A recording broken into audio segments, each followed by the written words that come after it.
هغه ټیک ټاک چې زموږ نوجوان نسل یې روحاني تباه کړي، هغه ټیک ټاک چې زموږ نوجوان نسل که نارینه دي که ښځینه دي بې حیا یې کړل، هغه با حیا با پرده زنانه نن د ټیک ټاک د وجې بې حیا او بې پرده ناسته ده. ټیک ټاک چې د نوجوان نسل د تباهي یو لویه ذریعه ده، د فاحشي او د عریاني د خپرولو لپاره یو لوی سبب نن سبا ګارېږي. نن د دې ټیک ټاک د لارې میچونه کېږي.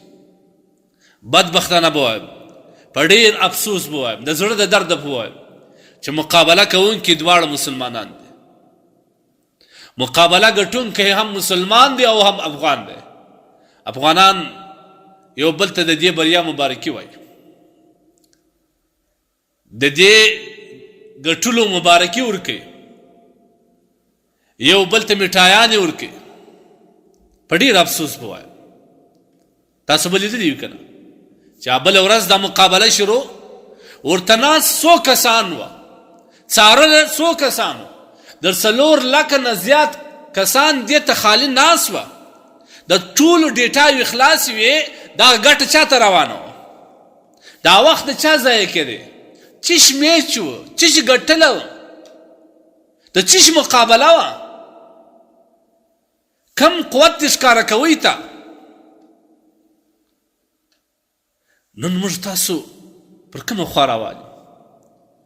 زموږ ذهنیت ورځ سره بلې ولې بدلیږي؟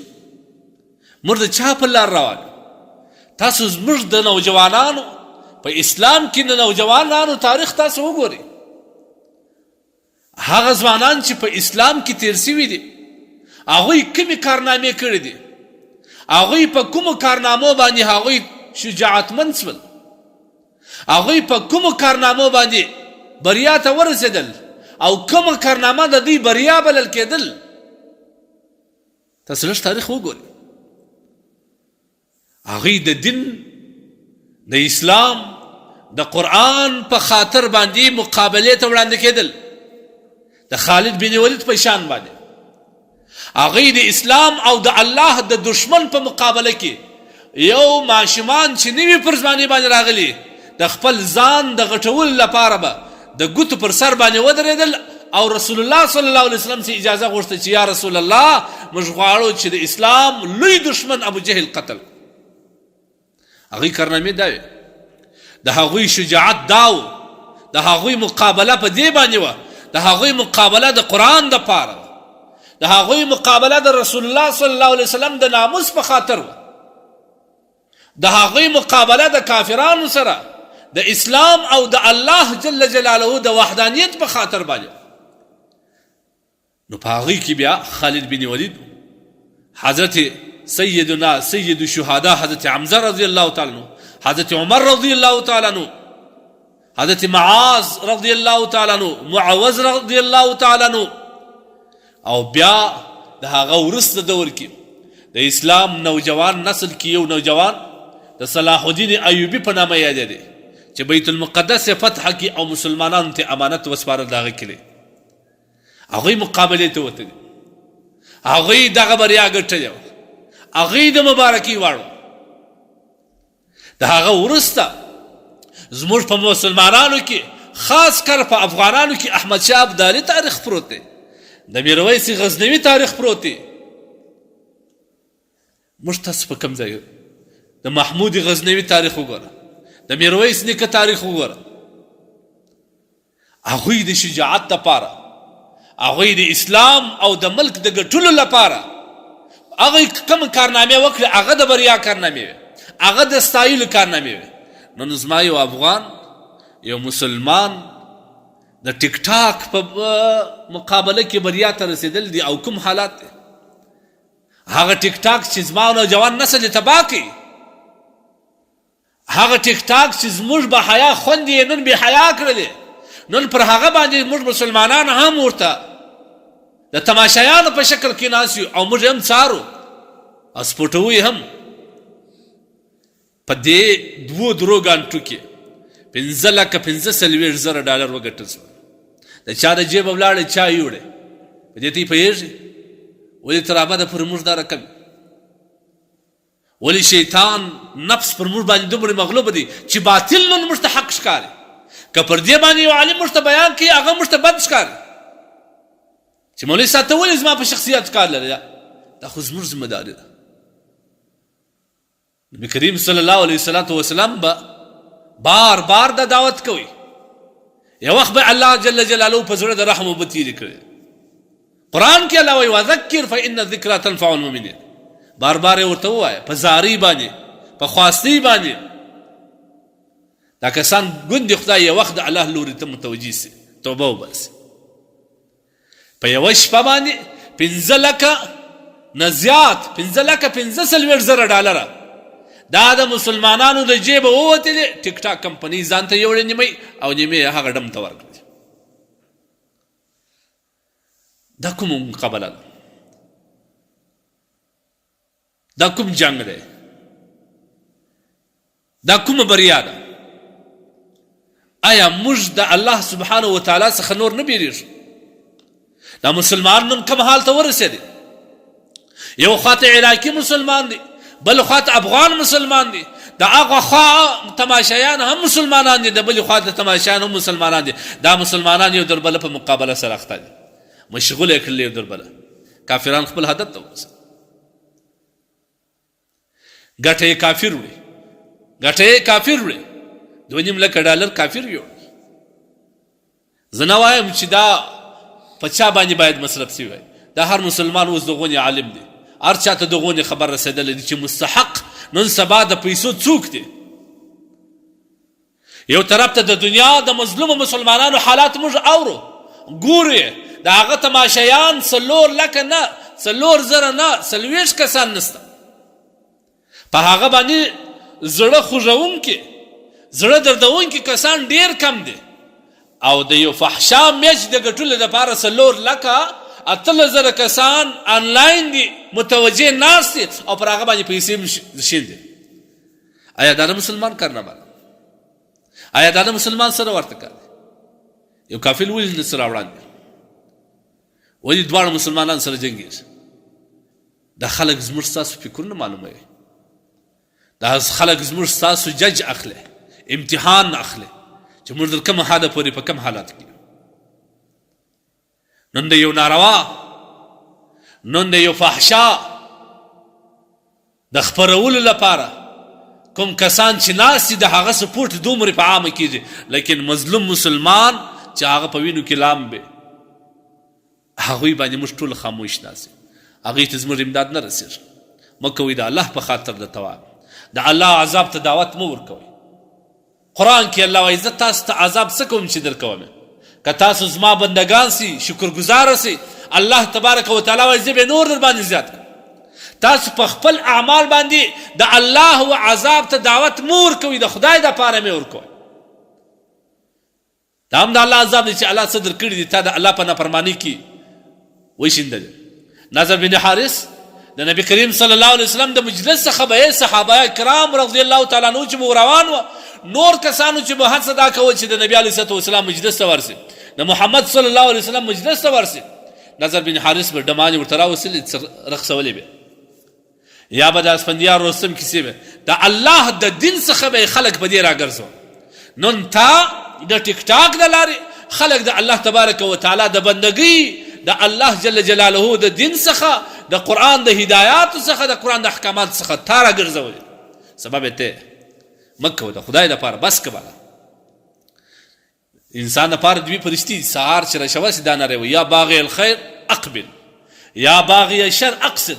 ای د خیر غوښتونکې رامخته سه د هغه د چانس دی، اوس لا ژوندی، اوس لا په صحت کې یې، اوس لا په ځواني کې یې. ستا د ځواني یوه سجده الله سبحانه وتعالی ته ډېره خوند ورکوي. ستا د ځواني هغه وشکه چې د الله د خوفه ستا د سترګو توی سوي دا الله ته ډېره خوند ورکوي. مه کوه د ځواني د الله په بغاوت په الله په دښمني مه استعمالوه، د خدای لپاره بس که. و یا باغی الشر اقصد، ای د شر غوښتونکې بس ته، بس که بالا، بس که نور مه کوه. دغه ځواني الله تا ته در کړې ده. زه ټول ته دردانه پیغام د درد یو پیغام رسوم. دغه ځواني الله تا ته در کړې ده، څومره عظیم نعمت دی. که په دغه حال کې تا الله پاک جل جلاله ستا سترګې ړندې کړلې، ستا خوله ګونګه سوله، ستا لاس شل سو، بیا به تا الله ته کوم جواب ورکړي؟ الله نه دی قدر په دې باندې. که په دغه حال کې تا ته مرګ راغلی، بیا به ته د قیامت ورځ د الله حضور ته په کوم سترګو وایي چې خدای ما د ټیک ټاک د لارې دعوت چلوي والعیاذ بالله د عریاني او د فحاشي زه مړ سم. بیا به الله سبحانه وتعالی ته موږ تاسو کوم جواب ورکړو؟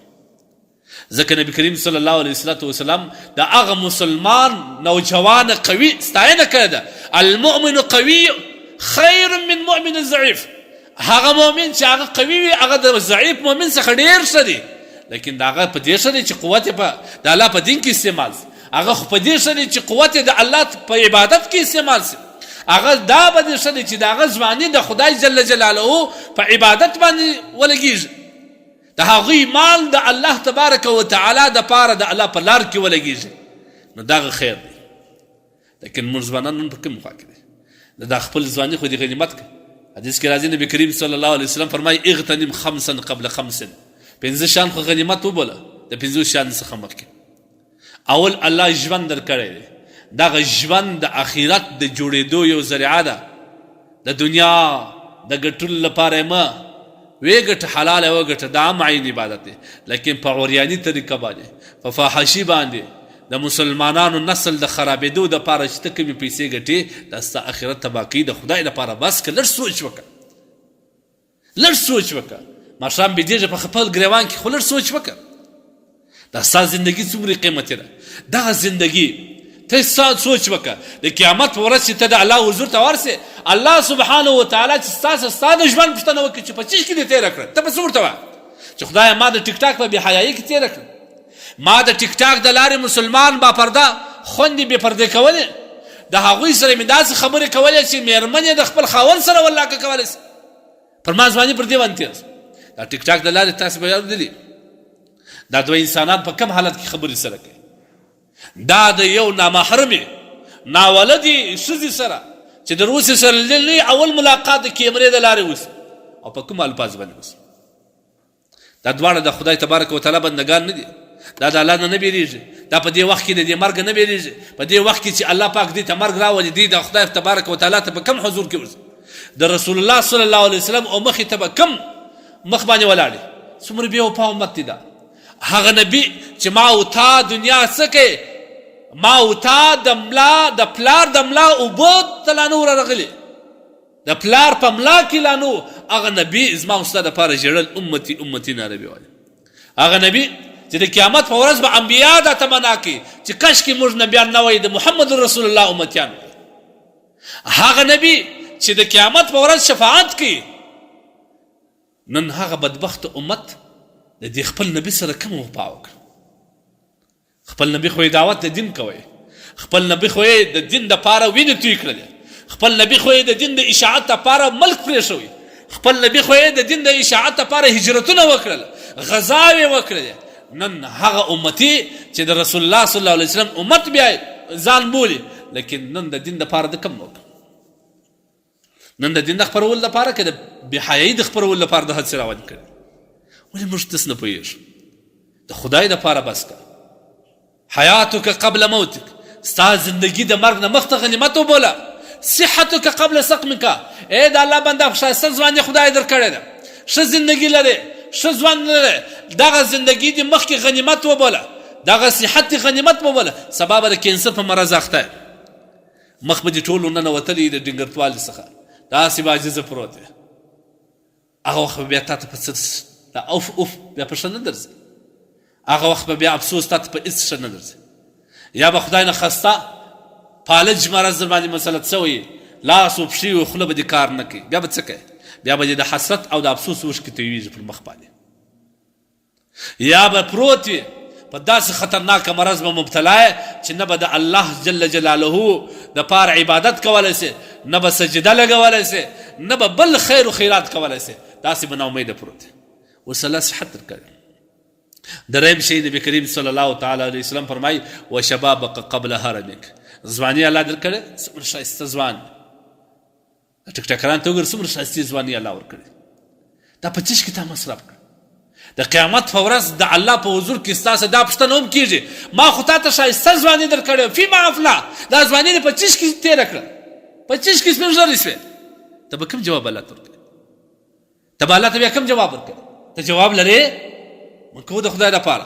هغه خورکي چې هغوی د پردې دومره اهتمام کوي چې د سر وریښتان خو څه کوي، مخ او د دې سترګې لیدل خو څه کوي، کله چې به دا د یو ضرورت په خاطر د کور راوتل نارینه بیا اولته ولدي پر دیواله به ځان چسب کوي. نن هغه د ناولده د نامحرمه کس ځوان سره په دومره بې حیایي الفاظ باندې ګاډه ده، په دومره بې حیایي الفاظ باندې ګاډه ده چې یو مېرمن یې خپل خاوند ته هم په ولاکه ویلی سي. ستا ځواني په دې کې تېره سوه، ستا تور سر په دې کې سپین سو، ستا توره ږیره په دې کې سپینه سوه. ته به الله ته کوم جواب ورکړې؟ الله تا ته اوس فراغت در کړی دی، سبا به بیا په داسې دغه باندې مصروف یې چې د الله و عبادت ته به نه اخلاص. نبي علیه صلات وسلام یې دغه فراغت غنیمت وګڼه د خدای دپاره. نور فحاشي مه خپروئ، که فحاشي کوې یوازې وکړه. دغه موبایل د لارې چې تا کیمره پر ځان ونیول دا عیني دعوت دی و فحاشي ته، دا فحاشي ته دعوت ورکول دی. د یو څو ډالرو په خاطر، د یو څو پیسو په خاطر د خدای دپاره خپل اخرت مه خرابوه، مه د بل چا د خرابوه. نبی علیه صلات وسلام فرمایي من سن سنة حسنه، که چا په اسلام کې نیکه لار کښېښول، نیک قدم یې کښېښول، او کوم کسان چې په دې لاره روان یا د ده پر پله روان وو د دې ثواب ټول د ده دی، هغوی ته الله ورکوي لیکن پوره ثواب ده ته الله ورکوي. ومن سن سنة سیئه، که چا بده لاره جوړه کړل، بد قدم یې کښېښوی، د ګناه د الله د نافرمانۍ قدم یې کښېښوی، فله وزرها، د دې ګناه هم پر ده او کوم کسان چې پر دې روان دي د هغه ګناه هم دغه ده. ته قرآن ولوله، ته د علماو سره تعلق جوړ کړه. هغه څه وایي؟ قرآن ته څه وایي؟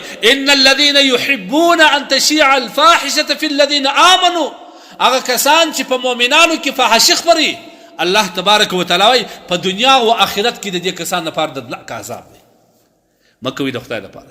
مقابله خو زموږ پر اسلام، مقابله خو زموږ پر قرآن و، مقابله خو موږ د مسلمان خور پر ناموس و، مقابله خو به زموږ د یو مسلمان د ازادۍ دپاره وه، مقابله خو به زموږ د یو مسلمان خور د عزت د خوندي کېدو دپاره وه، مقابله خو به زموږ د یو مسلمان خور له سرې پر سر باندې پوړنې اچولو لپاره وه. نن زما سره مقابله به کوم څه دی؟ نن د مسلمان شجاعت په دې بې حیایي کې سو، نن د مسلمان بریا په دې بې حیایي خپرولو کې سوه. افسوس، صد افسوس پر موږ باندې. او دواړه لوري ته مسلمانان دي، دواړه مسلمانان سره جنګي، د دې دواړو ګټه کافرانو ته روان ده، او مسلمان اوس هم پر دې باندې ولاړ. دلایل هم وایي د الله دپاره دوا، د خدای په خاطر باندې نور بس کړه. یا باغی شر اقصر، ای د شر غوښتونکې نور د خپله ځواني د جهنم د اور مستحق مه جوړوه، په جهنم په اور یې مه سوځه.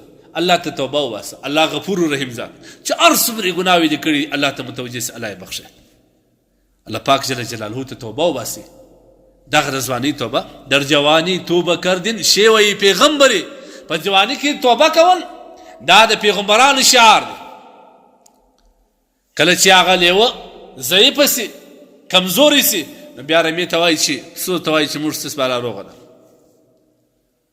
وقتی پیری گرگ ظالم می شود فرزگار، دغه گرگ ظالم لیوه هم پرهیزگار است، واجب والا کار نه لري.